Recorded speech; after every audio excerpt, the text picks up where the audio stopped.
Last class तक तो कोई इशू नहीं है ना? इखलार नस्ब होना चाहिए आज, यहाँ तक कंप्लीट हो गया था, यहाँ तक तो कोई इशू नहीं है। चलिए थोड़ा ओवरव्यू लेते हैं, क्या किया था। एक्नॉलेजमेंट ऑफ पैटर्निटी कहा था हम लोगों ने, मतलब स्टार्ट किया था। तो लेजिटिमेसी, इलेजिटिमेसी, लेजिटिमेट चिल्ड्रन है, इलेजिटिमेट है, पहली बात तो इस पर कोई क्वेश्चन नहीं उठाएगा अनलेस अनटिल ये चीज़ कॉन्फ्लिक्ट में नहीं आती है, इशू रेज नहीं होता, तो इस बात का सवाल ही नहीं उठता। कभी भी पैटर्निटी का सवाल नहीं उठेगा, लेजिटिमेसी का सवाल नहीं उठेगा। हाँ, लेकिन अगर ऐसे होता है कि किसी वजह से, इनहेरिटेंस की वजह से या किसी और वजह से ये चीज़, इस चीज़ पर क्वेश्चन होता है, तो फिर इस चीज़ पे सवाल उठता है। तो जब भी लेजिटिमेसी पे या पैटर्निटी पे सवाल उठता है तो उसका सबसे पहला आंसर और सबसे लेजिट आंसर होता है एक्नॉलेजमेंट। Acknowledgement bye father. अगर वहाँ पे फादर उस चीज़ को एक्नॉलेज कर देगा कि ये मेरा चाइल्ड है, तो आगे फर्दर इस चीज़ पर कोर्ट भी कुछ नहीं करता और ना ही कोई रिलेटिव या कोई और कुछ और कर सकता है इस पर, ठीक है। अगर वो चाइल्ड फादर की साइड से एक्नॉलेज हो जाता है कि हाँ ये मेरा लेजिटिमेट चाइल्ड है, फिर वो लेजिटिमेट है इलेजिटिमेट है, ये चीज़ कोर्ट में भी नहीं जाती है। ऑलराइट, तो यहाँ तक हो गया था। अब वो जो अब फादर ही डैड हो तो हम क्या करते हैं, प्रेजम्पशन ऑफ मैरिज, मतलब एक्नॉलेज करने का एक तरीका ये होता है कि पेरेंट्स के बीच में एक वैलिड मैरिज इस्टेब्लिश हो जाए। अब अगर पेरेंट्स के बीच में एक वैलिड मैरिज इस्टेब्लिश हो जाती है तो उसका भी सबसे बड़ा प्रूफ होता है कि अगर पेरेंट्स एक लॉफुल वेडेड कपल हैं तो वहाँ पे बच्चे की लेजिटिमेसी पे फिर भी सवाल नहीं उठता। बट जहाँ पे हस्बैंड की डेथ हो चुकी हो या ऐसा कुछ हो, तो वहाँ पे प्रिज्यूम किया जाता है मैरिज को। वो भी हम लोगों ने फैक्टर्स डिस्कस कर लिए थे कि कैसे प्रिज्यूम होता है। अब यहाँ पे फादर फिलहाल जिंदा है तो यहाँ पे वो एक्नॉलेज कर लेंगे। इसके टाइटल में ही मैंने आपको बताया था कि अगर लेजिटिमेसी पे या पेरेंटेज पे सवाल उठेगा तो सबसे बड़ा आंसर इसका एक्नॉलेजमेंट ऑफ पैटर्निटी होता है। Acknowledgement by home? By father, ठीक है। तो एक्नॉलेजमेंट बाय फादर होता है, इसको कहते हैं इखलार नस्ब। अपने सबसे पहले तो प्री के लिए एक चीज़ याद रखिएगा कि प्री में जो क्वेश्चन आता है ना वो हमेशा ये आता है कि एक्नॉलेजमेंट ऑफ पैटर्निटी, इसका मीनिंग। तो इखलार नस्ब वर्ड याद रखना कि मुस्लिम लॉ में एक्नॉलेजमेंट, गुड मॉर्निंग प्रीति, कि क्या होता है। तो उसका मतलब, ये मीनिंग ना थोड़ा कई बार आपको होगा मुस्लिम लॉ पढ़ते हुए एक्नॉलेजमेंट ऑफ पैटर्निटी ही लिखा हुआ नहीं मिलेगा, इखलार नस्ब ही लिखा हुआ मिलेगा, तो आपको कंफ्यूज नहीं होना है। तो यहाँ तक हो गया। अब क्या होता है इखलार नस्ब या एक्नॉलेजमेंट ऑफ पैटर्निटी? तो ये जो कॉन्सेप्ट होता है ना एक्नॉलेजमेंट ऑफ पैटर्निटी का, इसके अंदर जो फादर होते हैं वो एक्सेप्ट करते हैं चाइल्ड को कि भाई मेरा ही है। अब एक फैक्ट ये होता है, जब बच्चे की लेजिटिमेसी एक्सेप्ट कर ली जाती है ना फादर के थ्रू, तो वो कहीं ना कहीं इम्प्लाइडली उसकी मदर को भी ओन कर लिया जाता है। दोनों में से किसी एक को भी एक्सेप्ट कर लेगा। अगर वाइफ को ही एक्सेप्ट कर लिया, वहाँ पे एक्नॉलेज कर दिया कि नहीं भाई she is my lawfully वेडेड wife, तो वहाँ पे भी फिर बच्चे की लेजिटिमेसी का सवाल नहीं उठता। ऑलराइट, अब दूसरा पॉइंट ये होता है कि क्या फिर उसके बाद भी मान लो कि जो टॉपिक ये चालू हुआ था, लोगों ने सवाल उठाया था, वो इनहेरिटेंस पे उठाया था, लेट सपोज रिलेटिव ने या बाकी के जो लीगल एयर्स थे उन लोगों ने उठाया था। तो अब फादर एक्नॉलेज कर रहा है कि ही और शी इज़ माई चाइल्ड, ठीक है। तो उसके बाद क्या होगा, क्या उसके बाद कोई फर्दर प्रूफ्स की रिक्वायरमेंट रहेगी? उसके बाद मतलब मान लीजिए एक सिनेरियो लेते हैं कि एक घर है, उस घर में अब फाइनली शेयर्स डिवाइड होने हैं, तो वहाँ पे ए एक मेल है उस घर के और उनकी वाइफ हैं बी और इनका चाइल्ड है सी। अब जब शेयर्स डिवाइड होने की बात आई तो ए को तो शेयर मिल गया क्योंकि being a son of that family, ठीक है। लेकिन जब बात सी के शेयर की आई तो सी के शेयर की बात पे जितने बाकी लीगल एयर्स थे उन लोगों ने क्वेश्चन मार्क लगाना शुरू कर दिया और बोला कि ये आपका लेजिटिमेट चाइल्ड नहीं है, इसका कोई लीगली शेयर नहीं बनता है प्रॉपर्टी में। ऑलराइट, तो अब यहाँ पे क्या होता है कि ए सामने आता है और बी को एज अ वाइफ एक्सेप्ट करता है और सी को एक्नॉलेज करता है एज इज ओन चाइल्ड। अब जब यहाँ पे ए ने सी को खुद का चाइल्ड एक्नॉलेज कर लिया, अब इस एक्नॉलेजमेंट के बाद उन लोगों ने कहा कि नहीं आप कितना भी एक्नॉलेज कर लो हम लोग नहीं मानेंगे, ही is not your legitimate child. अब सवाल आता है कि फर्दर क्या ये बात कोर्ट में जाएगी? और अगर फर्दर मान लो आगे बढ़ाते हैं स्टोरी को कि ये बात कोर्ट में चली भी गई, अब आप एज अ जज हैं कोर्ट में या एज एन एडवोकेट हैं, आपके सामने टॉपिक आता है कि जैसे ये जो पूरा फैमिली मैटर था और आपने वहाँ पे डिसाइड करना है, वहाँ पर आपसे कहा जाता है कि ए ने एक्नॉलेज कर लिया है सी को एज अ चाइल्ड, ठीक है। तो अब आगे क्या फर्दर प्रूफ चाहिए, क्या कोई डीएनए टेस्ट रिक्वायर्ड है या फिर कोई आगे कुछ भी कोई आगे प्रोसीडिंग रिक्वायर्ड है एक्नॉलेजमेंट के बाद? अब इस सवाल का जवाब दीजिए, आप बताइए Priyansh. After acknowledgement bye father क्या कोई फर्दर वो रिक्वायर्ड है, कोर्ट डीएनए टेस्ट या किसी चीज़ के लिए अलाउ करेगा अगर रिलेटिव नहीं मानते हैं? मतलब यहाँ पे स्टोरी में ए ने एक्नॉलेज कर लिया है सी को एज हिज ओन चाइल्ड, ठीक है, वो फिर भी उसको शेयर नहीं दे रहे हैं, दे आर सेइंग कि आप तो एक्नॉलेज करोगे ये आपका क्या है, हम नहीं मानते कि ये आपका खुद का बच्चा है, तो हमारी फैमिली का जो शेयर जाएगा उसमें इसका शेयर नहीं है, अपनी प्रॉपर्टी में से देते रहना। तो अब यहाँ पे एक्नॉलेजमेंट जब कोर्ट में हो गया है उसके बाद भी उन लोगों का ये है कि ये ही तो मान रहा है बट सच्चाई कुछ और है, वो रिलेटिव अभी भी अपनी बात पे हैं, तो आगे फर्दर प्रूफ्स की ज़रूरत है या नहीं? शुभांग कह रहे हैं नथिंग इज रिक्वायर्ड। हाँ, acknowledgement is the only and final proof. अगर फादर की साइड से एक्नॉलेजमेंट हो रहा है ना तथागत नॉट रिक्वायर्ड, तो अब बिल्कुल सही बात है, क्योंकि एक्नॉलेजमेंट को लेके सबसे पहला पॉइंट ये होता है acknowledgement alone can establish a valid marriage and also the legitimacy of the child, ठीक है। एक्नॉलेजमेंट के बाद किसी दूसरी चीज़ की ज़रूरत नहीं पड़ती है, एक्नॉलेजमेंट इज सफिशिएंट पर से। क्योंकि अब मान लीजिए कि यहाँ इसी केस पे वापस आते हैं, अब आपको मैंने फिर भी बताया था एक्नॉलेजमेंट पे भी एग्जाम में ये नहीं होगा right a short note on acknowledgement, ऐसा नहीं होता है, आपको scenario based case law based दिए जाते हैं, बल्कि डीजेएस का स्टैंडर्ड तो ऐसा है कि जो प्रीवियसली हाई कोर्ट में डिसाइडेड केस होता है ना जिस भी पर्टिकुलर टॉपिक पे, वो उसी को ही मेंस का क्वेश्चन बना के दे देते हैं आपको। सबसे उनका इसीलिए बड़ा होता है क्योंकि जजमेंट उठा के वो क्वेश्चन पेपर में डाल देते हैं, आप जजमेंट पूरा आया है उसको क्वेश्चन बना के पढ़ोगे, फिर उसको डिसाइड करोगे कि क्या डिसीजन देना है, तो इसीलिए तो कहते हैं लेंथी होता है, बस इसी वजह से लेंथी होता है क्योंकि सिचुएशन बेस्ड क्वेश्चंस होते हैं, ठीक है। अब एक बात ये है कि मान लो ये वाला पॉइंट समझते हैं वैलिड मैरिज वाला, अब ये वाला जो सिनेरियो था ये ऐसे नहीं होता, यहाँ पे ऐसा होता कि ए और बी जो हैं वो एक घर में रहते हैं, ठीक है, और कोई वैलिड मैरिज जैसे हमने लास्ट क्लास में डिस्कस किया था ऐसी शादी है कि कोई फॉर्मल वेडिंग सेरेमनी नहीं हुई है, निकाहनामा तो रिक्वायर्ड ही नहीं होता है, तो निकाहनामा भी नहीं बना था, और वो जो गवाह थे जो यानी विटनेस थे निकाह में वो उनकी डेथ हो चुकी है, ठीक है। अब यहाँ पे आ जाती है कि जो इनका एक ऑफस्प्रिंग है सी, अब यहाँ पे शेयर देने की बात आती है, अभी वहीं पे फिर शेयर्स में और बाकी सारी चीज़ों में सी की लेजिटिमेसी पे सवाल उठ रहा है। अब यहाँ पे सवाल किस चीज़ पे उठ रहा है? लेजिटिमेसी पे, ठीक है, लेकिन ए आते हैं, अब ये तो फैक्ट है कि बी का बायोलॉजिकल चाइल्ड है सी, बी इज द मदर, है ना, लेकिन अब यहाँ पे ए आकर क्या करते हैं कि सबके सामने कहते हैं कि बी मेरी लॉफुल वेडेड वाइफ है और इनसे मैंने शादी की थी, कोई भी ईयर सो एंड सो बताते हैं और इतने सालों से मैं इनके साथ रह रहा हूँ, शी इज़ माई वाइफ। वहाँ पर उन्होंने जो पब्लिकली एक्नॉलेज किया वो सिर्फ वाइफ को किया, ठीक है, अपनी मैरिज को एक्नॉलेज किया, उन्होंने अभी तक चाइल्ड का कोई नाम नहीं लिया। लेकिन जब वाइफ को एक्नॉलेज कर लिया जाता है as an lawful wedded wife, तो फिर बच्चे की लेजिटिमेसी का सवाल ही नहीं उठता है।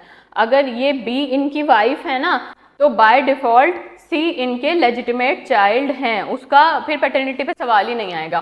तो वो एक्नॉलेज इसे करें या इसे करें, वो साथ साथ दोनों को ही एक्नॉलेज कर रहे होते हैं। और जैसे प्रीवियस इसमें इन्होंने सी को एक्नॉलेज किया था एज हिज ओन चाइल्ड, तो यहाँ पे बी का एक्नॉलेजमेंट अपने आप से हो गया था कि शी इज़ वाइफ, ठीक है। तो वहाँ पे अलग अलग नहीं होता, एक एक्नॉलेजमेंट सफिशिएंट होता है। बच्चे का एक्नॉलेजमेंट किया है तो वाइफ का खुद से हो जाता है, वाइफ का किया है तो बच्चे का खुद से हो जाता है। एक एक्नॉलेजमेंट वैलिड मैरिज प्लस बच्चे की लेजिटिमेसी साबित करने के लिए काफ़ी होता है, ठीक है। सिनेरियो बेस्ड क्वेश्चन होते हैं, डायरेक्ट क्वेश्चन नहीं आता। अगला क्या है? The acknowledgement can be express और इम्प्लाइड। अब एक्सप्रेस और इम्प्लाइड पे क्या होता है और किस तरह का पॉइंट्स रेज होते हैं?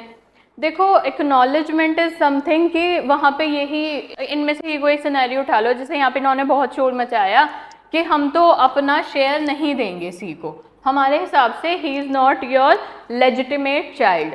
तो इस सिनेरियो में ए ने क्या किया कि उसकी जो प्रॉपर्टी थी उसमें अभी भी सी को as an his own child वहाँ पे सब कुछ जो भी परफॉर्म करना था करने दिया, और बी को वो सारे रिचुअल परफॉर्म करने दिए जो एक वाइफ के होते हैं।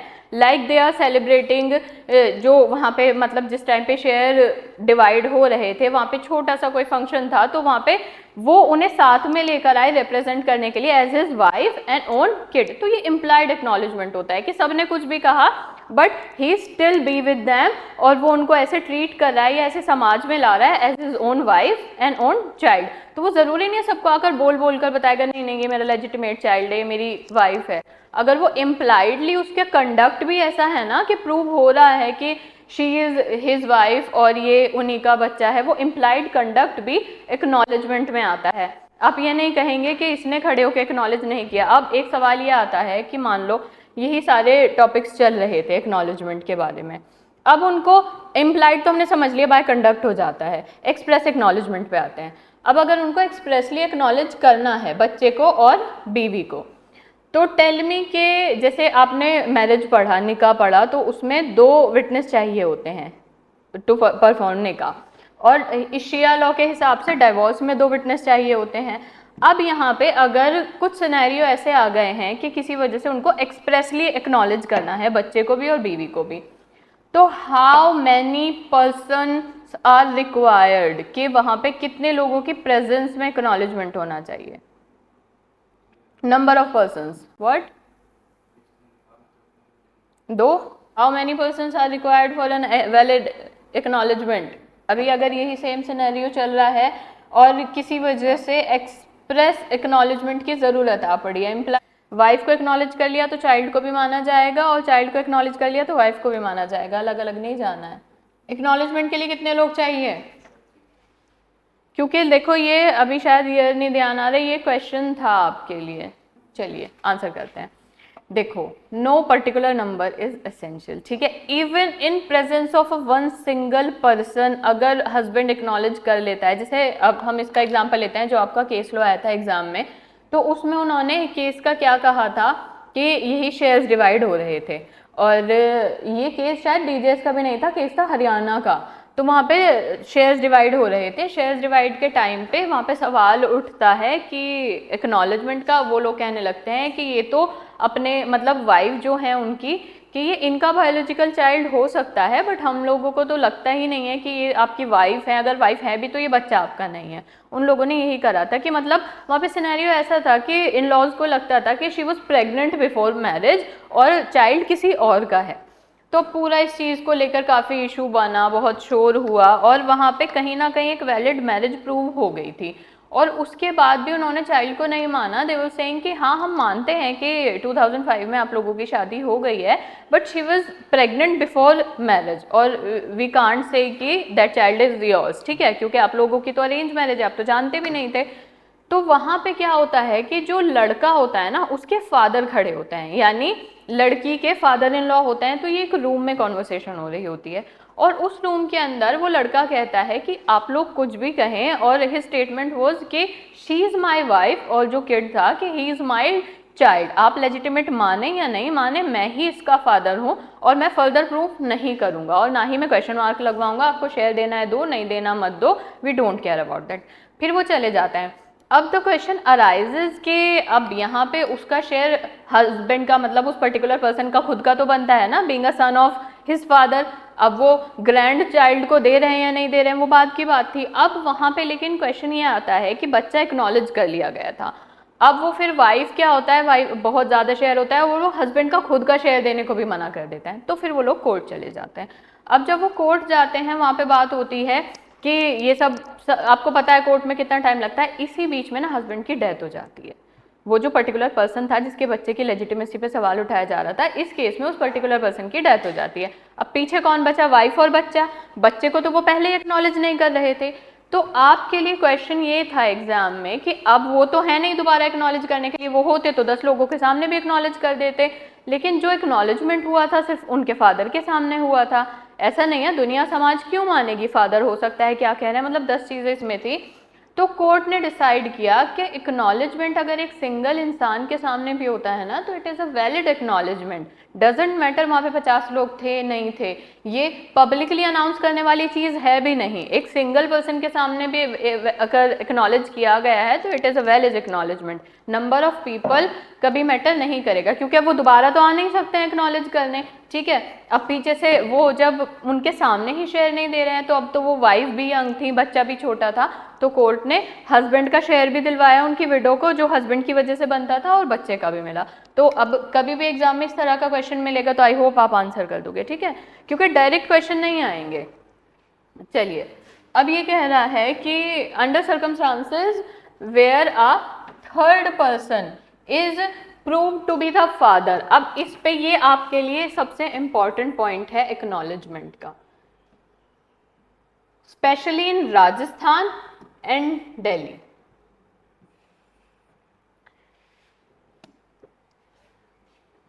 राजस्थान और दिल्ली का ये बहुत फेवरेट टॉपिक है।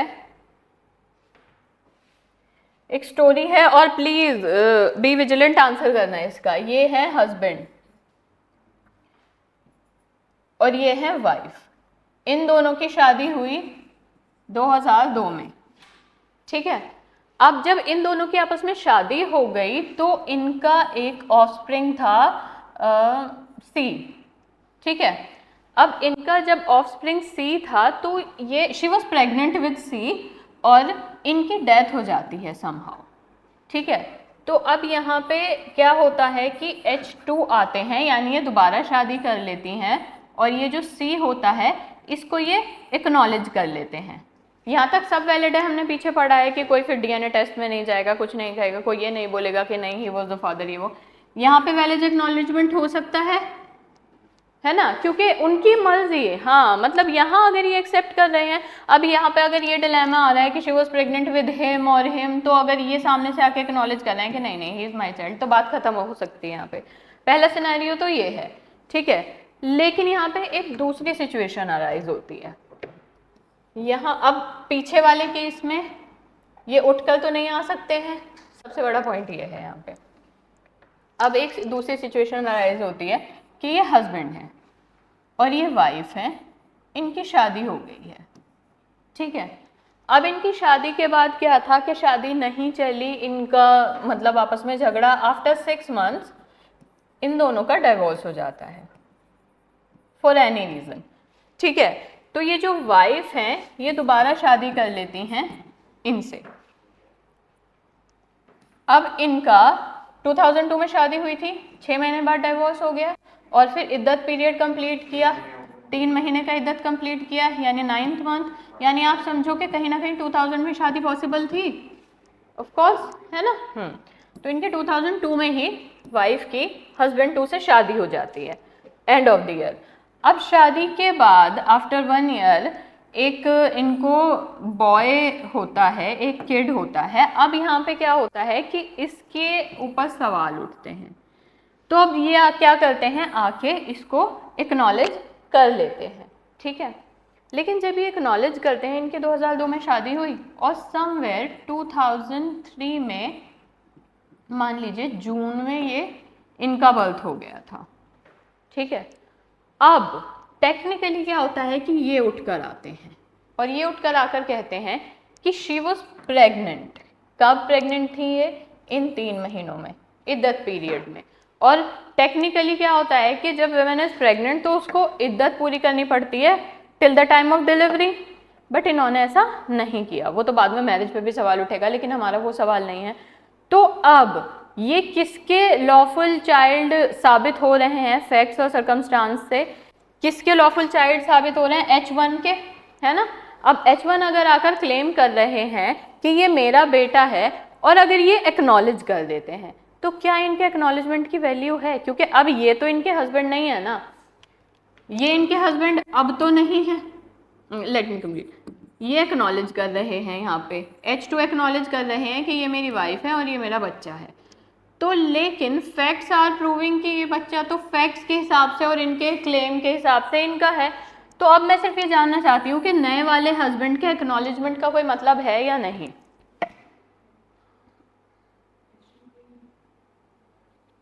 तो अब देखो H1 का फैक्चुअल प्रूव हो रहा है कि भाई फैक्ट्स के हिसाब से हमें लगता है कि H1 का बेटा है ना, और H2 क्लेम कर रहा है। अब H1 पिक्चर में एज अ लॉफुल हस्बैंड नहीं रहा है फिलहाल, लेकिन H2 एक्नॉलेज कर रहा है उसको एज हिज ओन चाइल्ड। तो आप मुझे बताइए, no value of acknowledgement of H2, no value, exactly no value, क्योंकि ना ऐसा होता है कि जिस बच्चे को आप एक्नॉलेज कर रहे हो बीइंग अ फादर, वो किसी और का बच्चा नहीं होना चाहिए। मतलब आपको पता हो फादर जिंदा है, उसकी पैटर्निटी कहीं और साबित नहीं होनी चाहिए, कोई और कल को आकर क्लेम ना कर सके कि ही इज माई चाइल्ड। आप एक्नॉलेज करोगे, एक्नॉलेजमेंट को तभी तो इतनी इंपॉर्टेंस दी है कि इट मस्ट बी ट्रू, ठीक है। अब आपको पता है, फैक्ट साबित कर रहे हैं कि किसी और का बच्चा हो सकता है, तो वहां पे दूसरे के एक्नॉलेजमेंट की वैल्यू रही नहीं जाती, क्योंकि आज आपने इसको कह दिया कि ये मेरा बेटा है, उसको 10 साल बाद होश आया, वो 10 साल बाद आके उसको अपनी प्रॉपर्टी में हिस्सा देने लगेगा क्योंकि ये मेरा था, क्योंकि फैक्ट्स बता रहे हैं ना कि आपका हो ही नहीं सकता है, ठीक है। तो आप एक्नॉलेज किसी और के बच्चे को नहीं कर सकते हो। I know acknowledgement is a valid proof, but ठीक है, तो एक्नॉलेजमेंट भी आप अपने ही बच्चे का करोगे और या फिर आपको लगता है आप वहां पे करोगे, ठीक है। एक्नॉलेजमेंट ऐसा नहीं होगा कि वो किसी और का बच्चा है। और एक बार क्वेश्चन रिपीट कर दूं प्रीति, बहुत लंबा था रुको करती हूँ। क्वेश्चन वाज कि H1 और क्या था क्वेश्चन, मतलब इन दोनों की शादी हो रखी थी, ठीक है, और इनका डाइवोर्स हो गया था। 2002 में शादी हुई थी, 6 महीने बाद ही डाइवोर्स हो गया था, 3 महीने इद्दत पीरियड था, ठीक है। तो इस सारे डाइवोर्स के बीच में क्या हुआ कि इन्होंने फिर दूसरी शादी कर ली। अब ये जो बच्चा था शादी से जो था, वो टेक्निकली और फैक्ट के हिसाब से H1 का बच्चा था, क्योंकि फैक्ट्स ये कह रहे थे, ठीक है। और लेकिन यहाँ पे क्या हुआ, H2 ने क्या करा कि इसको एक्नॉलेज कर लिया एज इज ओन चाइल्ड। तो मुद्दा ये है कि H2 का H1 का बच्चा है ये फैक्चुअली, तो इसके एक्नॉलेजमेंट की कोई वैल्यू नहीं है। और प्रीति प्लीज ध्यान दो, तो यही लाइन है इसमें, अंडर सर्कमस्टांसेस, जो हमने केस पढ़ा है ये लाइन उसके ऊपर है। Under circumstances where a third person is proved to be the father of the child. अगर हम प्रीवियस केस के फैक्ट देखेंगे तो वो जो H1 था वो प्रूव नहीं हो जाएगा as a father of child, क्योंकि फैक्ट्स तो उसके पक्ष में है ना सारे। तो किसी भी सर्कमस्टांस में थर्ड पर्सन प्रूव हो जाएगा to be the father of child, then acknowledgement will not be considered. फिर एक्नॉलेजमेंट की कोई वैल्यू नहीं बचेगी, जो कि H2 के एक्नॉलेजमेंट की कोई वैल्यू नहीं रही। नहीं, इस चीज़ में ये होगा कि तो फिर अगर आप इतने ढीठ लग रहे हो ना कोर्ट को, तो कोर्ट आपसे एक्सप्रेसली पूछेगी, फिर वहाँ पे कोर्ट ना प्रजम्पशन पे नहीं जाएगी। कोर्ट को ये लगेगा या तो आप अपने कंडक्ट ऐसे करते हैं ना कि आप उसके फादर लगने लगते हैं, जैसे लास्ट एग्जाम्पल में क्या हुआ था कि वो अपने साथ ले जाने लगा था। लेकिन अगर आप ऐसे कर रहे हैं कि कुछ पता ही नहीं लग रहा है, तो कोर्ट आपको बुलाएगी और आपसे वर्ड टू वर्ड बात करेगी, क्योंकि अगर वो आपके कंडक्ट से नहीं पता लगा पा रही है ना, तो फिर अब वो आपसे एक्सप्रेस करवाएगी, ठीक है। नहीं, अब बताइए यहाँ तक क्लियर है हम लोग। चलिए, तो यही है अगर साफ शब्दों में कहें तो आप किसी और के बच्चे को एक्नॉलेज नहीं कर सकते हो, क्योंकि आज नहीं तो 10 साल बाद उसके फादर अगर आ गए फिर क्या होगा, ठीक है। चलिए, और लास्ट ये है कि an acknowledgement once made can not be revoked. Question इस पॉइंट पे भी देखे जाते हैं। एक फर्स्ट इंस्टेंस आपने क्या किया, एक्नॉलेज कर लिया किसी को कि भाई ये मेरा चाइल्ड है, ठीक है। आपने पहले तो एक्नॉलेज कर लिया और बाद में आप 1 साल बाद, 2 साल बाद, 6 महीने बाद पलट रहे हैं अपनी बात से, no he is not my child और she is not my child. तो ऐसे नहीं होता है। एक बार अगर पैटर्निटी का एक्नॉलेजमेंट हो गया तो वो फाइनल होता है। Are we clear? हमेशा पैटर्निटी का एक्नॉलेजमेंट एक बार हो जाता है तो वो फाइनल हो जाता है, उसके बाद उसको रिवोक करने का सवाल ही नहीं उठता। तो अब इस पे आपको क्वेश्चन किस तरह के देखने के लिए मिलेंगे एग्जाम में?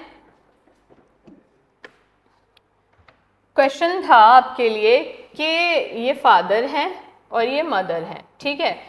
ये विडो थी, इनका हस्बैंड की डेथ हो गई थी तो इन्होंने इनसे सेकंड मैरिज कर ली थी, तो ये काइंड ऑफ फादर 2 हैं।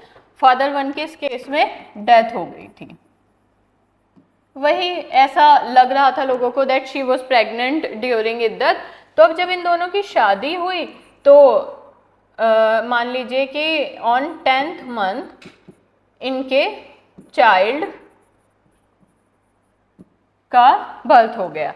अब ये जो चाइल्ड थे इनको क्या हुआ, अब लोग क्वेश्चन करने लगे कि ये जो चाइल्ड है ये लेजिटिमेट है, ये इलेजिटिमेट है, कहीं ये इद्दत के टाइम पे प्रेग्नेंट तो नहीं थी।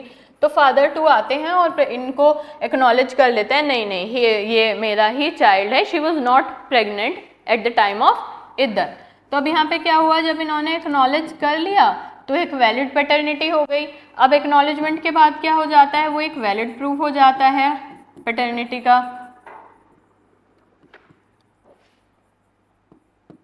पहला पॉइंट तो ये हो जाता है, और दूसरा क्या हो जाता है कि वो जो चाइल्ड होता है वो लेजिटिमेट हो जाता है। अब इनके एक्नॉलेजमेंट से ये सारी चीजें हो गई। अब क्यों जरूरत होती है पैटर्निटी की एक्नॉलेजमेंट की, शेयर्स के लिए, लीगल एयर्स के लिए। अब ये सब हो गया, उन्हें शेयर भी मिल गया, ये जागते हैं 3 साल बाद, जब इनको खुद की प्रॉपर्टी में से हिस्सा देना पड़ता है। जब तक ग्रैंडफादर की में से मिल रहा था तो सब एक्नॉलेज हो गया था।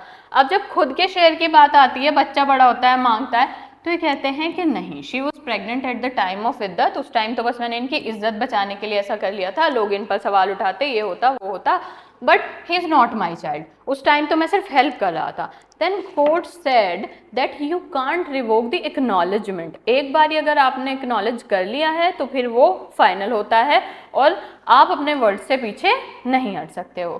क्लियर है आप लोग? यहां तक तो कोई कंफ्यूजन नहीं, आप बताइए, एक्नॉलेजमेंट क्लियर है? ऑलराइट। ये केस था एस अमानुल्लाह हुसैन वर्सेस राजम्मा। इसमें जो क्वेश्चन में थी वो राजम्मा क्वेश्चन में थी। क्या था कि जो प्लेंटिफ फाइल करती हैं सूट, डिफेंडेंट थी राजम्मा, जो वाइफ थी एक डिसीज की। ग्राउंड क्या था कि वो वाइफ नहीं थी उनकी, मतलब मान लीजिए कि एक ये ए मान लेते हैं अमानुल्लाह और एक राजम्मा है, ठीक है, और ये अमानुल्लाह की डेथ हो चुकी है। ये इम्पॉर्टेंट है, ये डीजेस में कम से कम 4 बार रिपीट हुआ है मेंस में। ये मतलब केस लिख के नहीं आया है, बट ये सेम सिनेरियो, और इस केस का नाम भी पूछ लेते हैं कभी भी, अमानुल्लाह हुसैन वर्सेस राजम्मा। ये इंपॉर्टेंट है, इसको ध्यान से पढ़ना। तो अब इसमें ए जो है यानी अमानुल्लाह जो है उनकी तो डेथ हो चुकी है, राजम्मा है, तो राजम्मा वाइफ थी, ठीक है, डिसीज्ड की। लेकिन लोगों ने क्या कहा ना, अमानुल्लाह की डेथ के बाद लोग कहने लगे कि जो राजम्मा थी ना सिर्फ एक मेड सर्वेंट थी उनके घर में और वाइफ नहीं थी। हाँ, उनके साथ सेम घर में ज़रूर रहा करती थी, लेकिन कोई लीगली वेडेड वाइफ नहीं थी उनकी, उनके घर में काम करती थी बस, इसलिए उनके घर पे रहती थी, ठीक है। और जो फिर राजम्मा का जो सन है, फिर वो लेजिटिमेट कैसे हुआ, क्योंकि राजम्मा तो सिर्फ और सिर्फ वहाँ पे मेड सर्वेंट थी, वो अमानुल्लाह के घर में रहती थी लेकिन उनकी वाइफ नहीं थी। पॉइंट समझ आ रहे हैं? अब इस केस में कोर्ट ने कहा कि जो मैरिज होती है ना उसका कोई वैलिड प्रूफ की ही हमेशा ज़रूरत नहीं होती, डायरेक्ट प्रूफ ही रिक्वायर्ड नहीं होता। Marriage can be established bye indirect proof. अब एग्जाम में प्री में क्वेश्चन आता है कि किस केस में कहा गया था, ये जो बोल्ड कर रखा है मैंने, marriage can be established bye indirect proof, किस केस में कहा था, एस अमानुल्लाह हुसैन वर्सेस राजम्मा। एक क्वेश्चन तो ऐसे बन जाता है, ये हो गया प्री का, और मेंस में क्या होता है, सिनेरियो वाइज आ जाता है। क्लियर? तो अब इसमें कोर्ट ने कहा, बहुत लंबा केस था, हमारे लिए जो इम्पोर्टेंट है बस वही है कि ये प्री के हिसाब से ये स्टेटमेंट दे देगा, केस का नाम पूछ लेगा और मेंस में इसका पूरा सिनेरियो देगा। अब कोर्ट ने जब ये कहा कि इनडायरेक्ट प्रूफ से भी शादी साबित हो सकती है, तो यहाँ पे प्रिजम्पशन ड्रॉ करनी पड़ती है सर्टेन फैक्टर से, और आई होप वो सारे फैक्टर्स मैं आपको क्लियर करा चुकी हूँ, है ना। तो कुछ इनडायरेक्ट फैक्टर्स से भी, या कुछ ऐसे फैक्टर्स होते हैं जिससे शादी प्रिज्यूम कर ली जाती है।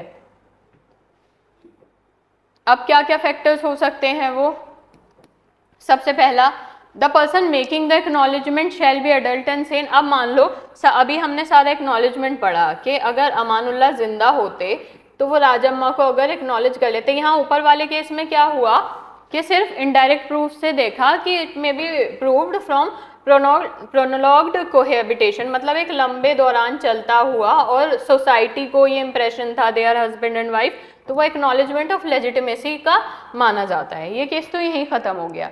क्लियर है? इनडायरेक्ट प्रूफ से लेकिन इस बात को आपको आगे चलाना पड़ेगा, तो उसके लिए अमानुल्लाह को जिंदा करना पड़ेगा या कोई और एग्जाम्पल लेना पड़ेगा। ऊपर वाले में तो कोर्ट ने डायरेक्ट प्रूफ से शादी साबित कर दी थी, यहाँ तक तो क्लियर है राजम्मा वाले केस तक। लेकिन या तो इसको लेकर आओ दोबारा या किसी दूसरे चीज़ को। अब एक्नॉलेजमेंट पे आ जाते हैं, चलो उसे मत जिंदा करो, ए और बी ले लेते हैं। ये ए हस्बैंड है, ये जिंदा है, और बी वाइफ है, ठीक है। तो अब यहाँ पे जो हमने पूरा एक्नॉलेजमेंट का टॉपिक पढ़ा, तो अब एक्नॉलेजमेंट अगर ये हस्बैंड कर रहे हैं वाइफ का या फिर फर्दर चाइल्ड का, तो ये एक्नॉलेजमेंट कैसे होगा, इसके लिए क्या रिक्वायर्ड है। ये एसेंशियल एलिमेंट ऑफ एक्नॉलेजमेंट भी अगर आपसे पूछा जाता है तो उसमें भी आप यही डालेंगे।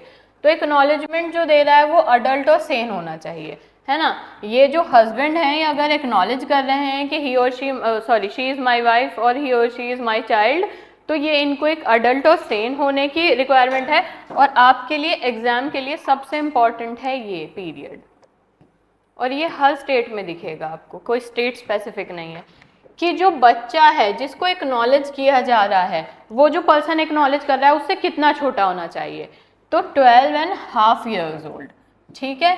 12.5 years old छोटा होना चाहिए वो बच्चा उस फादर से जो एक्नॉलेज कर रहा है। यानी जो फादर हैं हमेशा जिसको एक्नॉलेज कर रहे हैं उससे 12.5 बड़े होने चाहिए। Getting me? तो जैसे कि अगर बच्चा मान लीजिए कि फादर की एज 20 साल है, तो क्या वो एक 12 साल के बच्चे को एक्नॉलेज कर सकते हैं एज हिज ओन चाइल्ड?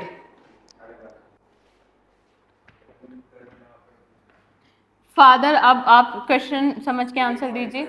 ये फादर हैं जिनकी उम्र 20 साल है और ये चाइल्ड है जिसको ये अपना एक्नॉलेज कर रहे हैं वो 12 साल का है, तो क्या फादर कर सकते हैं? नहीं कर सकते ना। क्यों नहीं कर सकते? क्योंकि फादर, वेरी गुड शुभांग, तो फादर की और बच्चे की एज में फ़र्क होना चाहिए, कम से कम 12.5 years ओल्ड होने चाहिए फादर, तभी कहीं वो जाकर बच्चे को एक्नॉलेज कर सकते हैं। ऑलराइट गिन्नी तथागत, ठीक है। तो बच्चे को एक्नॉलेज करने के लिए फादर को बच्चे से कम 12.5 years ओल्ड होना चाहिए। और ये ना हर स्टेट में, यूपी में भी प्री में दिख जाएगा। जब एक बात बताओ कि उसका आपने उसके साइनॉप्सिस बना लिए प्रीवियस जो चल रहा था किसी के एज वाइज, डाइवोर्स के या उसके, तो उसका भी याद आया जितने टॉपिक हो चुके हैं ना, जो आपको पार्ट 2 वाले नोट्स मिले हैं स्कूल्स वाले, अभी नहीं देखे? चलो क्लास के एंड में डिस्कस करती हूँ, आपको करना है अभी, काम इसी से याद आया। If father is age of 20 so he can acknowledge a child age of 7.5 years. yes,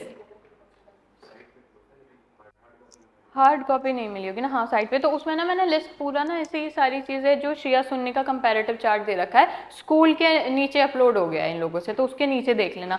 और आप लोगों से भी है जो शिया सुन्नी के अलग अलग टॉपिक पे कंपैरेटिव चार्ट है ना, वो स्कूल्स वाले टॉपिक के नीचे हैं। तो जितने टॉपिक आपके हो चुके हैं उसमें आप उससे देखते रहिएगा, बाकी क्लास के बाद डिस्कस करना उसका, ठीक है। अब यहाँ पे ये वाला पॉइंट तो क्लियर हो गया, 12.5 ये इंपॉर्टेंट है थोड़ा।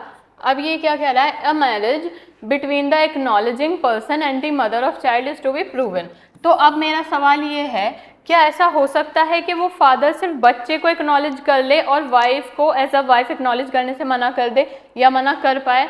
तो नहीं, पैटर्निटी साबित करने के लिए एक वैलिड मैरिज भी साबित होना ज़रूरी है, क्योंकि अगर शादी ही वैलिड नहीं है तो बच्चा आपका भी है तो भी लेजिटिमेट नहीं है, ठीक है। इसीलिए वैलिड मैरिज रिक्वायर्ड है। हाँ शुभांग, ठीक है, ठीक है। तो एक वैलिड मैरिज रिक्वायर्ड है, शादी प्रूव होगी तभी बच्चे की लेजिटिमेसी प्रूव हो पाएगी। कभी भी ऐसा नहीं हो सकता कि कोई इंसान बच्चे को तो एक्नॉलेज कर ले और बीवी को एक्नॉलेज ना करे या उनकी मदर को एक्नॉलेज ना करे, क्योंकि बच्चे की लेजिटिमेसी के लिए एक वैलिड शादी का होना भी ज़रूरी है, ठीक है। और अगला एसेंशियल क्या है, if the person being acknowledged is an adult he she accept and confirm the acknowledgement. अब जिसको एक्नॉलेज किया जा रहा है अगर वो माइनर है तो वहाँ तो उसकी एक्सेप्टेंस की कोई ज़रूरत ही नहीं है, लेकिन अगर किसी अडल्ट को एक्नॉलेज किया जा रहा है, यानी किसी ऐसे बच्चे को एक्नॉलेज किया जा रहा है जो 18 ईयर्स और अबव है, ठीक है, तो उसके एक्नॉलेजमेंट में उसकी कंफर्मेशन भी ज़रूरी है, ठीक है। उस बच्चे का कंफर्म करना भी ज़रूरी है। और अब मान लो कि एक बहुत रिच बच्चा है जिसके पास बहुत ज़्यादा प्रॉपर्टी है और उसकी मदर जो थी विडो थी, या उनकी मतलब फर्स्ट शादी टूट गई थी बहुत टाइम पहले, इस चीज़ को भी 20-22 साल हो चुके हैं। तो कोई एक आदमी आता है जिसके साथ वो उसकी मदर अब फिलहाल रिलेशनशिप में थी और वो शादी कर लेते हैं दोनों, ठीक है। वो आदमी उसकी मदर से शादी कर लेता है। अब जितनी भी प्रॉपर्टी थी उसके डिसीज फादर उसी बच्चे के ही नाम करके गए थे, लेकिन अब इतना ये लोगों को पता नहीं था कि कोई डिजीज फादर भी एग्जिस्ट करता है या कुछ भी, तो उन्होंने उनसे शादी काफ़ी पहले, और शादी इतनी पुरानी हो गई थी कि लोगों को लगने लगा था कि बच्चा उन्हीं का ही है जिनसे नई शादी हुई है। तो वहाँ पे वो बच्चे को एक्नॉलेज करते हैं as is own for his property और शेयर, कि अगर मैं एक्नॉलेज कर लूँगा आई एम द फादर, फिर सारी घर की बात घर में रह जाएगी। तो ये इस तरीके की चीज़ों से बचने के लिए कोर्ट ने कहा है कि जो एक्नॉलेजमेंट होना चाहिए उसकी सोल इंटेंशन ये होनी चाहिए कि वो बच्चे को लेजिटिमेसी देना है, अचीव कराना है लेजिटिमेसी, कोई और फर्दर इंटेंशन नहीं। क्योंकि हमारे एग्जाम्पल में अगर आगे को ये पता लगता है कि उस वाइफ के जो डिजीज हस्बैंड थे ये उनका बच्चा है, और एक्नॉलेजमेंट की इंटेंशन पता चलती है कि लेजिटिमेसी तो थी ही नहीं, एक्नॉलेजमेंट की इंटेंशन प्रॉपर्टी थी, तो वो गलत हो जाएगा। ऑलराइट, तो जो इंटेंशन होगी एक्नॉलेजमेंट की वो लेजिटिमेसी अचीव करना है। यहाँ तक क्लियर है हम एक्नॉलेजमेंट पे? केस लॉज आपकी अंडरस्टैंडिंग के लिए हैं, सबका नाम मत रटना, और जिनका नाम रटना है उनका प्लीज रट लेना, ठीक है। जो एक दो चीजें हैं जिनका नाम याद होना चाहिए उनका रखना।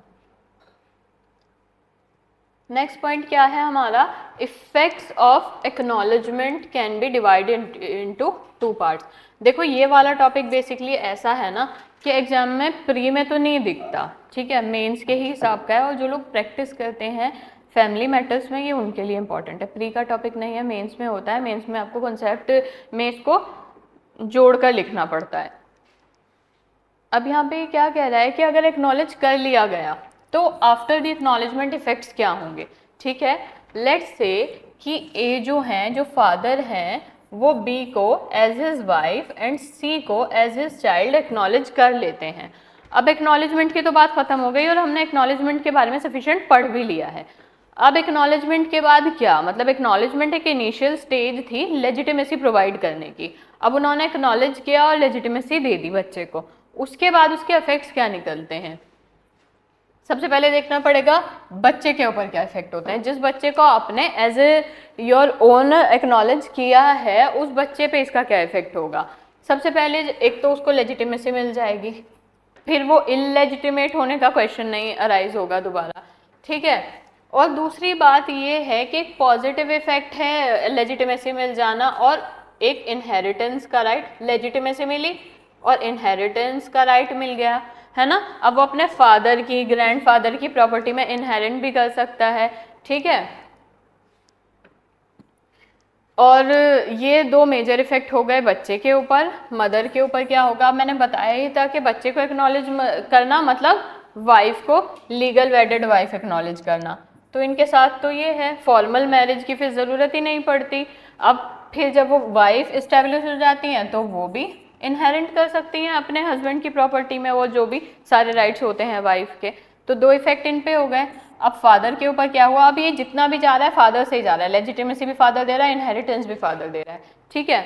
और यहाँ पे वाइफ को भी लीगल वाइफ की पोजीशन फादर दे रहे हैं और इनहेरिटेंस भी फादर दे रहे हैं। और सिर्फ इनहेरिटेंस नहीं, प्लस फिर मेंटेनेंस भी तो आ गया।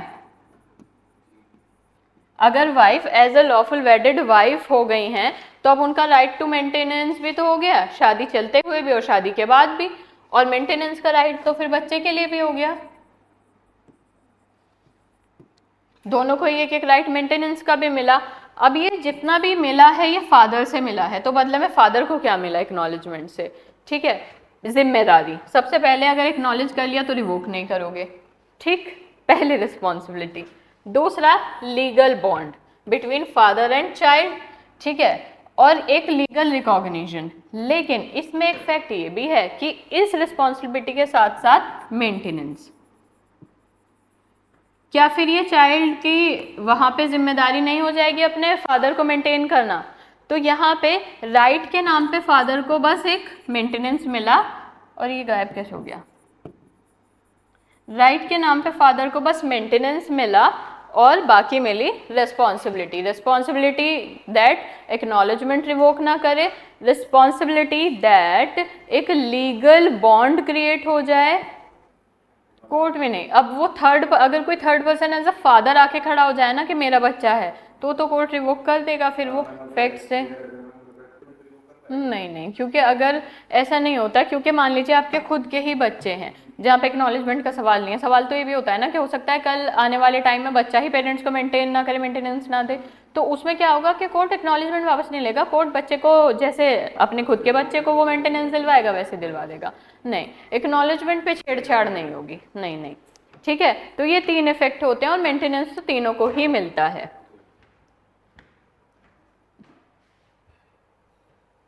एक्सप्रेस और इम्प्लाइड एक्नॉलेजमेंट हम और थोड़ा बहुत तो डिस्कस कर ही चुके हैं इस बारे में। तो एक्सप्रेस एक्नॉलेजमेंट क्या होता है कि जाकर खुद से बोलकर बता दो, चाहे एक इंसान हो या कितने भी हो, कि ही इज और शी माई चाइल्ड, और वाइफ को एक्नॉलेज कर लो, वो तो एक्सप्रेस हो गया। लेकिन पैटर्निटी का जो एक्नॉलेजमेंट होता है वो इम्प्लाइड भी हो सकता है, कि जैसे एक्सप्रेस एक्नॉलेजमेंट क्या होता है कि फादर हैबिचुअली ट्रीट करता है, रिकॉग्नाइज करता है, अनदर पर्सन को बताता है जाके कि मीट माई सन और मीट माई डॉटर और मीट माई वाइफ, तो ये एक्सप्रेस होता है कि वो बिल्कुल साफ साफ एक्सप्रेस कर रहा है कि ये मेरी बीवी है, ये मेरा बच्चा है, तो लोगों को जाके ये तो एक एक्सप्रेस हो गया, ठीक है। ऐसे सिनेरियो में चाइल्ड को और कोई फर्दर प्रूफ की रिक्वायरमेंट ही नहीं है। मान लो आप अपने बीवी बच्चों को किसी शादी में लेकर गए या किसी पार्टी में लेकर गए, वहाँ आपने अपनी फैमिली और दोस्तों से कैसे इंट्रोड्यूस करा है, मीट ही और शी इज़ माई चाइल्ड और शी इज़ माई वाइफ, तो वो वहाँ पे एक्सप्रेस एक्नॉलेजमेंट माना जाता है और उसके बाद किसी फर्दर प्रूफ की ज़रूरत नहीं रह जाती है, ठीक है।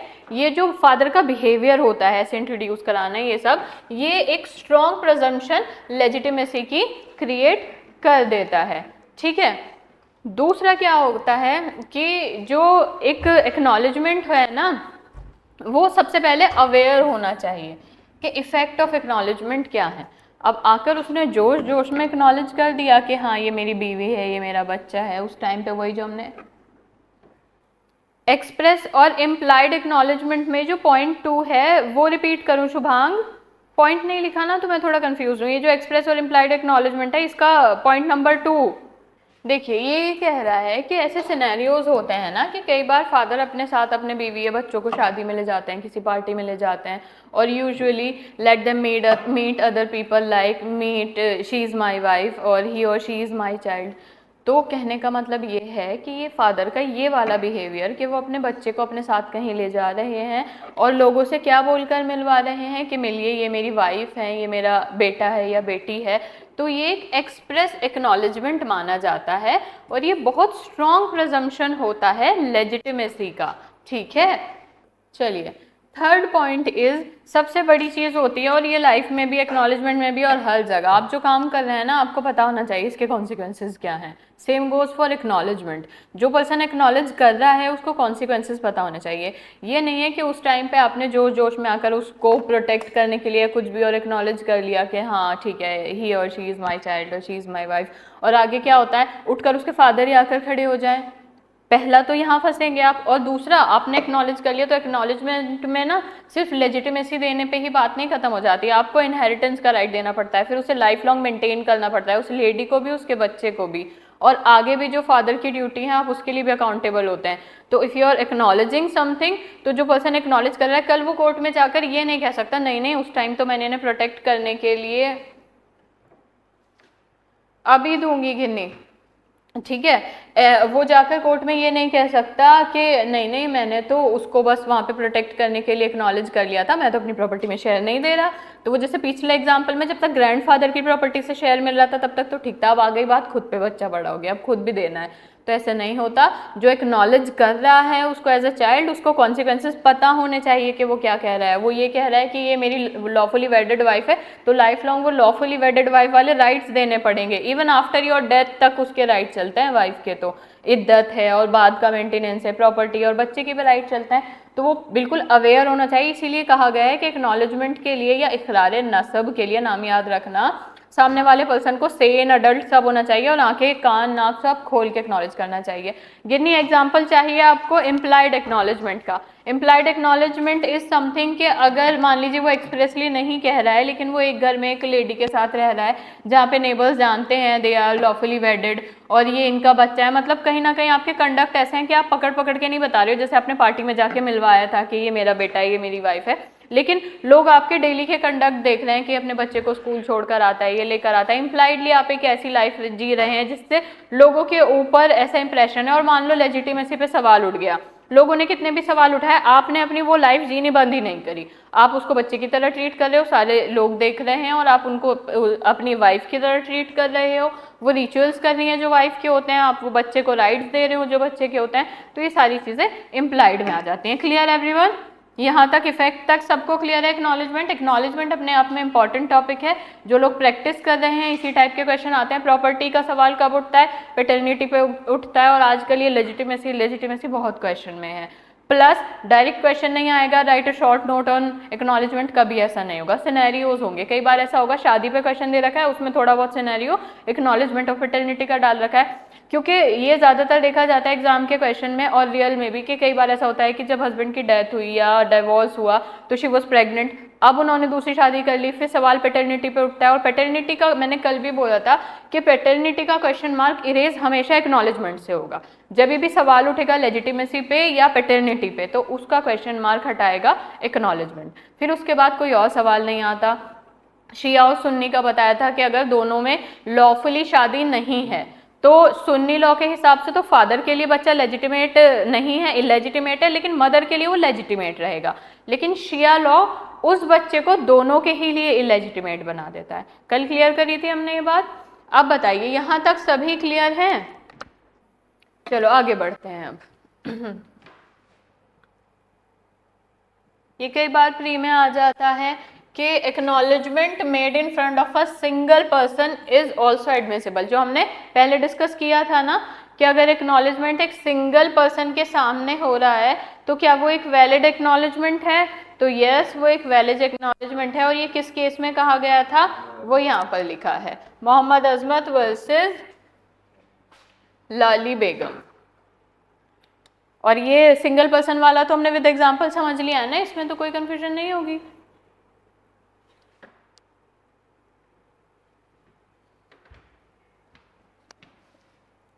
तो एक्नॉलेजमेंट अगर एक सिंगल पर्सन के सामने भी होगा तो वो एक वैलिड एक्नॉलेजमेंट माना जाएगा। ठीक है, आगे क्या कह रहा है? इन केस फादर डाइज, ठीक है, the sole testimony of the person in front of whom the father acknowledged। हमारे एग्जाम्पल में जो फादर थे उन्होंने मरने से पहले किसके सामने एक्नॉलेज किया था?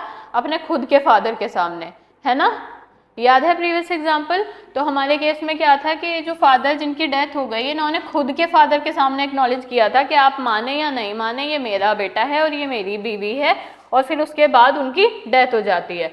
तो ये माना गया कि जो सोल एक्नॉलेजमेंट था उनके फादर के सामने वो बिल्कुल वैलिड था, 10 लोगों की ज़रूरत नहीं है। अब एक्नॉलेजमेंट और एडॉप्शन, एडॉप्शन हम अलग से पढ़ेंगे, तो अभी यहाँ पे हम एडॉप्शन को लेकर उसके पॉइंट्स पर नहीं आएंगे, लेकिन एक्नॉलेजमेंट से कंपेयर ज़रूर करेंगे क्योंकि ये क्वेश्चन अराइज हो जाता है। एक बात सुनिए आप, एक्नॉलेजमेंट और एडॉप्शन में क्या फ़र्क है आप लोगों के हिसाब से?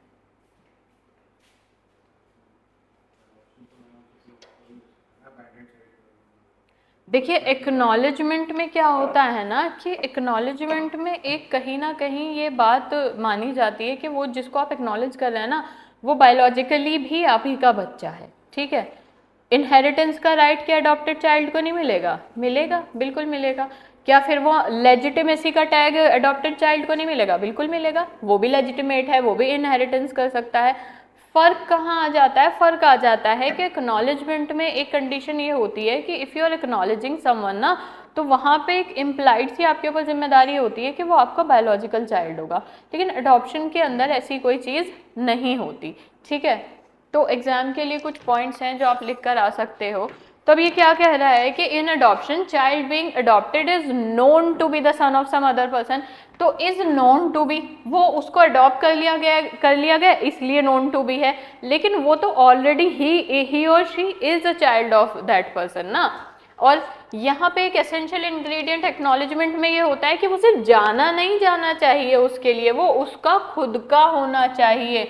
वो अडॉप्शन में क्या होता है कि बच्चा किसी और का भी हो सकता है, ठीक है। वो जो चाइल्ड है वो ऑफ कोर्स एक कहीं ना कहीं प्री माइंड में होता ही है ना कि हाँ मैंने अडॉप्ट किया है, but some other person is the father of that particular child, ठीक है। एक्नॉलेजमेंट के अंदर तो ऐसा नहीं हो सकता।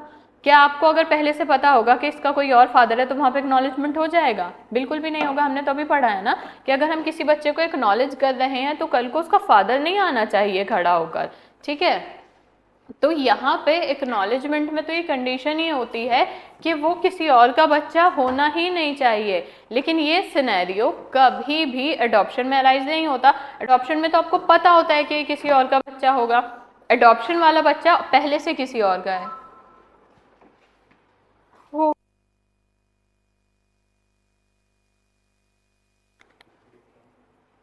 There should be a legal process to be followed to adopt a child, but in case of acknowledgement, the only accepting the child is sufficient. Can this also be a point? Legal process or for adoption? It can be, but it's not always essential to follow a legal process for adoption, right? It could be, but it is not always a condition to follow a proper legal process to adopt a child. All right, Ginny? It could be, but it is not essential all the time. But it is always essential all the time कि ना अगर आप किसी बच्चे को adopt कर रहे हो तो आपको तो प्री माइंड में पता होगा ना कि किसी और का बच्चा है, लेकिन अगर आप एक्नॉलेज कर रहे हो तो क्या आपको ऐसे पता होगा कि किसी और का बच्चा है? वहाँ पे तो एक्नॉलेजमेंट काम ही नहीं करेगा। लेकिन ऐसी जगह पे अडॉप्शन तो काम हो जाएगा। अब मान लो कि आपको एक बच्चा अडॉप्ट करना है, उसका नाम है चिंटू, लेट सपोज। तो पहले हम अडॉप्शन का केस लेते हैं। तो अडॉप्ट करने वाला जो फादर है उसको भी पता है कि किसी और का बच्चा है बायोलॉजिकली, कोर्ट को भी पता है कि किसी और का बच्चा है बायोलॉजिकली, और उसकी माँ को खुद को भी पता है कि किसी और का बच्चा है बायोलॉजिकली, और समाज को भी पता है कि किसी और का बच्चा है बायोलॉजिकली। तो क्या इनमें से कोई भी टांग अड़ा सकता है अडॉप्शन में? Answer is no. चिंटू को अडॉप्ट करोगे चाहे सारी दुनिया को भी पता है कि वो बायोलॉजिकली किसी और का बच्चा है। On the other hand acknowledgement, अगर एक्नॉलेजमेंट में किसी सिंगल सोल को भी पता है ना कि किसी और का बच्चा है तो यू कांट एक्नॉलेज ही और she as your own child, ठीक है। अगर एक्नॉलेजमेंट के केस में आपको पता है ना कि किसी और का बच्चा है, या कोर्ट को पता है, या समाज को पता है, या उस औरत को पता है कि किसी और का बच्चा है, then you can't acknowledge to that particular person as your own child. ये सबसे मेजर डिफरेंस होता है। अब बताइए क्लियर है? गिन्नी, प्रीति, शुभांग, तथागत, बाकी सब यहाँ तक ये मेजर डिफरेंस क्लियर है अडॉप्शन में और एक्नॉलेजमेंट में? ये वाला चार्ट मैं आपको जब पढ़ाऊंगी, जब मैं आपको वो करा दूंगी, या एक बार देख लेते हैं। वैसे अभी हमारा अडॉप्शन ही है, प्लीज़ अडॉप्शन को लेकर क्वेश्चन मत उठाना है, अडॉप्शन में अलग से पढ़ाऊंगी, ठीक है। बस अभी यहाँ पे समझने के लिए कर लेते हैं, इसको समझ लेते हैं। बट अगर अडॉप्शन में कोई चीज़ समझ नहीं आती है तो वो मैं अडॉप्शन वाले में क्लियर करूंगी, क्योंकि मुस्लिम लॉ में अडॉप्शन में ना थोड़े पॉइंट एज वाइज वो सब थोड़ा डिफरेंट है, ठीक है। बेसिस क्या है अडॉप्शन का? अब यहाँ पे नोन टू बी, अब जो बच्चा जाना जा रहा है। एडॉप्शन के केस में क्या हो जाता है ना कि एक ऐसा प्रोसेस होता है जिसके अंदर जो बच्चा अडॉप्ट किया जा रहा है वो आगे जाना जाएगा, और आप जानते हो कि वो किसी और का बच्चा है, और आगे जाना जाएगा कि किसी और का है, ठीक है। वो आपको पहले से पता होता है कि किसी और का है, और आगे अब किसी और का माना जाएगा। लेकिन एक्नॉलेजमेंट एक ऐसा प्रोसेस है कि जो पैटर्निटी स्टैब्लिश करता है। पैटर्निटी, ये बायोलॉजिकल पैटर्निटी की भी बात करता है। यहाँ पे एक्नॉलेजमेंट के लिए एसेंशियल ये हो जाता है कि जो बच्चा है वो किसी और का होना ही नहीं चाहिए, प्रूव ही नहीं होना चाहिए कि बच्चा किसी और का है। तो अडॉप्शन के केस में तो वो होता है किसी और का, आपको भी पता है, समाज को भी पता है, लेकिन एक्नॉलेजमेंट के केस में वो बायोलॉजिकली आपका ही होना चाहिए, वो किसी और का नहीं होना चाहिए। पहला डिफरेंस ये ही है। अब एस्टेब्लिश कैसे होता है अडॉप्शन? एक लीगल अडॉप्शन हो जाएगा, ठीक है। नेचुरल पेरेंट्स अडॉप्ट करते हैं और फिर वो नेचुरल पेरेंट्स बन जाते हैं उसके, ऑलराइट। अब यहाँ पे कैसे होगा कि ऐसा कोई नहीं है कि कोई फॉर्मल प्रोसीजर है, यहाँ पे सिर्फ एक एक्नॉलेजमेंट आ जाएगा। अब आपने गए और आपने एक्नॉलेज कर लिया, एक सिंगल पर्सन के सामने भी एक्नॉलेज कर लिया कि ही और शी माई चाइल्ड, वो कंप्लीट रहेगा। रिअनाउंसमेंट के उस केस में क्या होगा कि जो नेचुरल फैमिली होगी ना, उससे सारे रिश्ते टूट जाते हैं बच्चे के। मतलब जहाँ से उसको अडॉप्ट किया है, प्रीवियस फैमिली का ना तो वो लीगल हेयर रह जाता है और ना ही उसका हिस्सा रह जाता है। क्लियर है आप लोग यहाँ तक कि जिस बच्चे को अडॉप्ट किया गया है उसकी प्रीवियस फैमिली से कोई रिश्ता नहीं बचता है। अब एक्नॉलेजमेंट में तो ऐसा कोई चक्कर ही नहीं है क्योंकि वो नेचुरल चाइल्ड है। कनेक्शन की बात आ जाती है, यहाँ पे कोई कनेक्शन नहीं होता नेचुरल डिसेंडेंट का और अडॉप्टिव फादर का। अब जिस बच्चे को अडॉप्ट किया गया है, क्या ज़रूरी है कि उसका उस बच्चे से कोई रिश्ता होना चाहिए? जिस बच्चे को आप अडॉप्ट कर रहे हो, क्या ये एसेंशियल है कि उस बच्चे से आपका कोई रिश्ता होना चाहिए? The answer is no. लेकिन यहाँ पे तो वो आपका लेजिटिमेट चाइल्ड होना चाहिए ना, बायोलॉजिकल चाइल्ड होना चाहिए। मोटिव क्या होता है? अडॉप्शन का मोटिव ज़्यादातर ये होता है कि किसी को सहारा दे दो, एक रिलीजियस होता है कि भाई ये मतलब ऑर्फन है या इनका कोई नहीं है, तो ये होता है। और यहाँ पे ऐसा कोई मोटिव नहीं होता ना, यहाँ तो अपने खुद के बच्चे की लेजिटिमेसी प्रूव करना होता है। तो ये मेजर से डिफरेंस है। क्लियर है डिफरेंस? अब सेक्शन 116 ऑफ BSA या फिर सेक्शन 112 ऑफ एविडेंस एक्ट, एक ही बात है। तो इसको लेकर थोड़ा एक्नॉलेजमेंट के बारे में पढ़ते हैं। तो क्या कहा गया है इसमें कि अगर जो चाइल्ड है वो 280 डेज के अंदर होना चाहिए डिसोल्यूशन ऑफ मैरिज के, तो वो चाइल्ड कंसिडर करा जाएगा लेजिटिमेट, और जो मदर होगी उनको इद्दत के पीरियड में अनमैरिड रहना पड़ेगा। अब ये चीज़ हम लेजिटिमेसी में भी क्यों पढ़ रहे हैं? क्योंकि अगर आप किसी बच्चे को अपना लेजिटिमेट चाइल्ड कह रहे हो तो वो कम से कम 280 डेज में तो नहीं होना चाहिए ना पैदा प्रीवियस मैरिज के। तो प्रीवियस मैरिज का बार भी देखा जाता है, समझ रहे हैं आप? प्रीवियस मैरिज का बार भी देखा जाता है कि जो पुरानी वाली शादी थी कहीं ये उससे तो लेजिटिमेट साबित नहीं हो रहा है, और ऊपर वाले एग्जाम्पल में हमने किया भी था। फिर इद्दत का पीरियड भी देखा जाता है। अब ये क्या कह रहा है? A child born after 6 month from 6 month। अब एक एग्जाम्पल लो कि शादी हुई है, शादी के 6 महीने बाद ही अगर बच्चे का जन्म हो जाता है तो क्या वो लेजिटिमेट है? इमेच्योर डिलीवरी में भी 6 month तो प्रेगनेंसी का ही पीरियड होता है, नहीं ना? क्वेश्चन दोबारा रिपीट करती हूँ मैं, आप लोग भी सुनिए, गिन्नी, तथागत, शुभांग, पूर्वा, कि अगर दो लोगों की शादी होती है, जैसे मान लीजिए 1 जनवरी 2025 को दो लोगों की शादी होती है, 6th month में, यानी मान लो एंड ऑफ द में 31 मई में चाइल्ड का जन्म हो जाता है, तो ये विदिन 6 month बर्थ हो गई। क्या वो बच्चा अपने फादर का लेजिटिमेट चाइल्ड होगा? द आंसर इज विदिन, बोला अभी मैंने, नहीं होगा ना। देखो प्री मैच्योर डिलीवरी के अंदर भी ऐसा केस नहीं होता। Exactly Tathagat, premature delivery में भी 6th month की डिलीवरी तो होती ही है, तो प्लस 1 महीना आपको वहाँ पे जो आपको बायोलॉजिकली लीगली दिया जाता है कंसीव के लिए भी काउंट होता है। हाँ, 6th month के बाद अगर डिलीवर हो रहा है, 6.5 month में भी हो रहा है ना, तो वो प्री मैच्योर डिलीवरी से उसको लेजिटिमेट मान लेते हैं।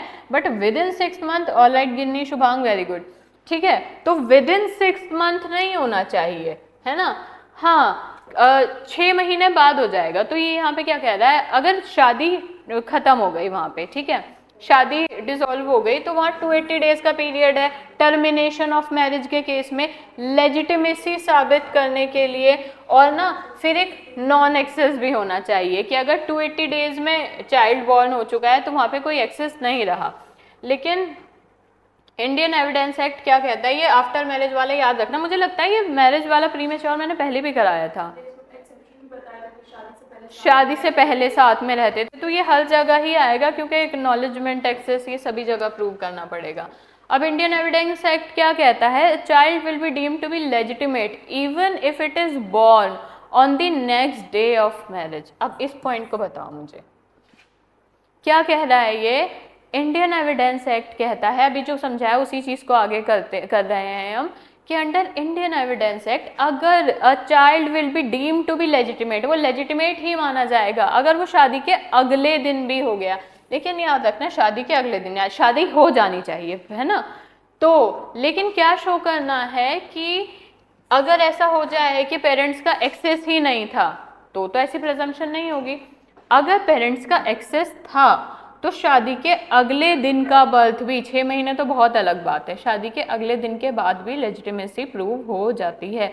ये सिर्फ और सिर्फ बच्चे के लिए, जो एक होता है ना चाइल्ड के बेनिफिट के लिए लॉज बने होते हैं, क्योंकि अगर उस दिन भी हमने डिस्कस किया था बच्चे की क्या गलती वाला पॉइंट है, तो चाइल्ड को लेजिटिमेसी दे दी जाती है अगर पेरेंट्स का एक दूसरे से एक्सेस था, फिर चाहे बच्चा शादी के अगले दिन पैदा हो या विद इन 6 मंथ पैदा हो या विद इन 3 मंथ्स पैदा हो, तो बच्चे को लेजिटिमेसी दे दी जाती है।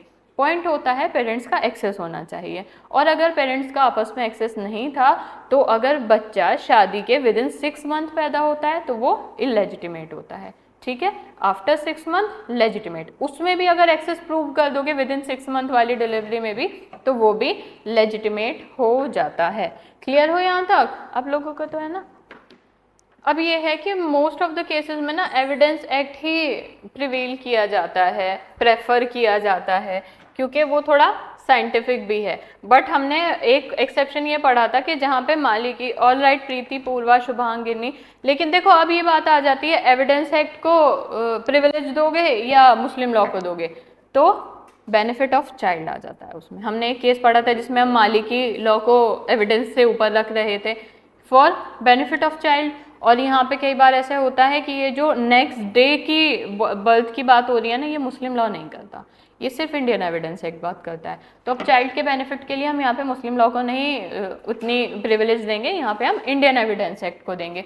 किसके लिए? For the benefit of child. Muslim law के हिसाब से तो अगर अगले दिन शादी के चाइल्ड पैदा होता है तो भले ही पेरेंट्स का एक्सेस था, उसको आउट ऑफ जिना माना जाता है और इलेजिटिमेट माना जाता है, बट इंडियन एविडेंस एक्ट नहीं कहता ना, तो इस केस में तो हम एविडेंस एक्ट को ही मान्यता देंगे। यहाँ तक क्लियर है? अब आ जाती है इलेजिटिमेसी। अब जिस बात का इतना शोर मच रहा है कि बच्चा इलेजिटिमेट नहीं होना चाहिए, तो क्यों नहीं होना चाहिए? Why not? Why illegitimacy is such a big issue? और नुकसान किसका है? पेरेंट्स का है इलेजिटिमेसी बच्चे की साबित होती है या बच्चे का है? Why illegitimacy is such a big point here? Priyansh, अब बच रहे थे ना इस क्वेश्चन से।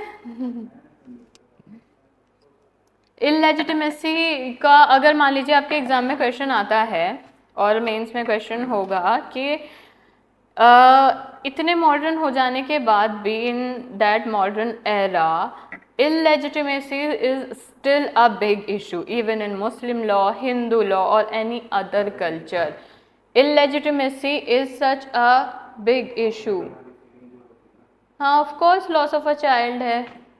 अगर मैं इसको एक इमोशनल और कल्चर, हाँ वेरी गुड शुभांग, प्रीति, गिनी, और अगर मैं इसको एक लीगल टर्म में पूछूं, बीइंग एन एडवोकेट, ये तो बिल्कुल सही है। एक फैक्टर आप ऐसे सोशोलॉजिकल फैक्टर लिखाएंगे, मैं बिल्कुल समझ रही हूँ, इसी में लीगल फैक्टर दीजिए।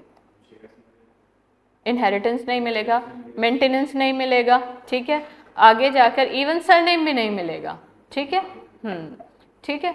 तो of course loss of a child है, बच्चे का नुकसान है, और जिसमें कि चाइल्ड इनोसेंट है। ऑलराइट, चाइल्ड इनोसेंट है और नुकसान किसका है? चाइल्ड का ही है। देखिए अब इनलेजिटिमेसी पे क्या कह रहा है ना ये, कि जब लेजिटिमेसी ऑफ अ चाइल्ड, मतलब when the legitimacy of a child born can not be proved, एक बच्चे का जन्म हुआ, उसकी लेजिटिमेसी ही प्रूव नहीं हो पाई, तो उसको क्या कह देंगे? इलेजिटिमेट। हमारे समझने के लिए ज़रूरी है लॉ के हिसाब से कि चाइल्ड कब कब इलेजिटिमेट होता है? जब वो किसी वैलिड मैरिज का वो नहीं होता है ना, उसके पेरेंट्स के बीच में कोई भी वैलिड मैरिज प्रूव नहीं हो पाती है, तब वो चाइल्ड इलेजिटिमेट होता है। ऑलराइट, अब जब शादी स्टैब्लिश, तो लेजिटिमेसी के प्रूव के लिए सबसे पहले शादी स्टैब्लिश करनी पड़ती है, शादी नहीं होती है तो बच्चा इलेजिटिमेट होता है। तो यहाँ पे बहुत सारी हार्डशिप फेस करनी पड़ती हैं इलेजिटिमेट चाइल्ड को। एक तो प्रॉपर्टी में इनहेरेंट नहीं कर पाता है, वो उसकी लाइफ पे इम्पैक्ट होता है, और मदर को कौन सी डिफ़िकल्टी फेस करनी पड़ती है कि उनके ऊपर ज़िना का आरोप लगता है या पनिशमेंट मिलती है उनको ज़िना के लिए, ठीक है। और आगे भी अगर इसके बारे में बात करें सुन्नी और शिया लॉ के हिसाब से, तो जो इलेजिटिमेट चाइल्ड होता है ना, वो पेरेंट्स की सुन्नी के हिसाब से तो मदर के लिए वो लेजिटिमेट है, तो मदर की प्रॉपर्टी से तो इनहेरेंट कर लेगा, बट फादर की में नहीं करेगा। लेकिन शिया लॉ में तो वो दोनों के लिए इलेजिटिमेट है, दोनों में से किसी एक की भी प्रॉपर्टी में इनहेरेंट नहीं कर पाएगा। तो कितना बड़ा नुकसान है। शिया लॉ इलेजिटिमेट चाइल्ड को मदर और फादर, इवन बायोलॉजिकल मदर तक के लिए लेजिटिमेट करता है, यानी वो अपनी बायोलॉजिकल मदर तक की प्रॉपर्टी से इनहेरेंट नहीं कर सकता। जबकि Sunni law on the other hand biological mother के लिए वो लेजिटिमेट ही रखते हैं, फादर के लिए इलेजिटिमेट हो जाते हैं। ठीक है, मेंटेनेंस नहीं मिलता है, सबसे बड़ा नुकसान मेंटेनेंस का है। तो यहाँ पे फिर भी एक इलेजिटिमेट चाइल्ड के लिए कभी कभी ऐसा होता है कुछ सर्कमस्टांस में कि सेक्शन 125 में मिल जाता है मेंटेनेंस, लेकिन मुस्लिम लॉ में उनके मेंटेनेंस की कोई जगह नहीं होती। तो एक्नॉलेजमेंट ऑफ पैटर्निटी ख़त्म हो गया है। इस चैप्टर में तो कोई दिक्कत नहीं थी, श्योर सब कुछ क्लियर है।